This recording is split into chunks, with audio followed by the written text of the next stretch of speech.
E a gente volta falando do escândalo das verbas de subvenção da Assembleia Legislativa de Sergipe. Estava previsto para hoje, no Tribunal de Justiça, o julgamento dos recursos impetrados pelos advogados dos deputados estaduais Augusto Bezerra e Paulo Rajembeck Filho, além de outros 3 réus.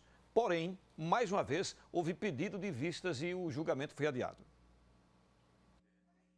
Na sessão desta quarta-feira, a expectativa era pelo voto do desembargador Luiz Mendonça, que havia pedido vista na última sessão dos embargos declaratórios impetrados pela defesa dos réus no caso das verbas de subvenção da Assembleia, os deputados Augusto Bezerra, Paulinho das Varzinhas, além de Ana Cristina Varela e outros 2 processos referentes a Nolé Feitosa e Jovelina de Jesus e Alessandra Maria de Jesus. O desembargador Luiz Mendonça não apresentou o voto dele, mas fez alguns questionamentos em relação a pontos do processo, a exemplo da não concordância com o entendimento da tipificação do crime de organização criminosa e também o fatiamento dos processos relacionados ao mesmo caso em instâncias jurisdicionais diferentes. Diante dos questionamentos do desembargador Luiz Mendonça, o desembargador José dos Anjos pediu vista do processo novamente.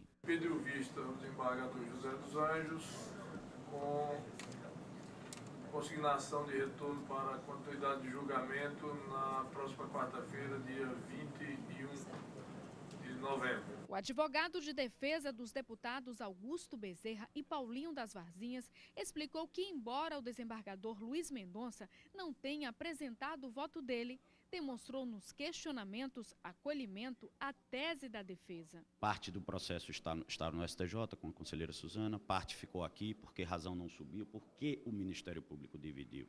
Né? Isso causa nulidade, porque lá foi tratado de uma maneira, aqui foi tratado de outra maneira, ou seja, lá para a conselheira Suzana Azevedo não houve sequer denúncia, o processo foi arquivado no início, de primeira, aqui não, já houve até condenação.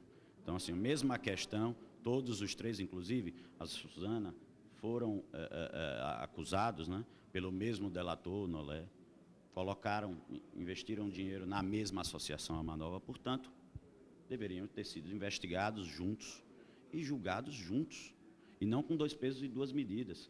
Porque lá no STJ a situação da delação de Nolé não é suficiente, e aqui, suficiente sequer para abrir um processo, e aqui é suficiente para uma condenação. Por que essa diferença? O advogado Aurélio Belém também não descarta a nulidade dos processos. Nulidade que chamamos nulidade ab início, do começo. Volta tudo para o início, despreza tudo que foi praticado para praticar tudo de forma correta. Né? Existe um ditado, quem paga mal paga 2 vezes. No processo, quem processa mal tem que processar 2 vezes. A expectativa é de que a matéria volte a ser discutida na próxima sessão do Pleno, marcada para o dia 21 de novembro, quando o desembargador José dos Anjos deve apresentar o voto dele.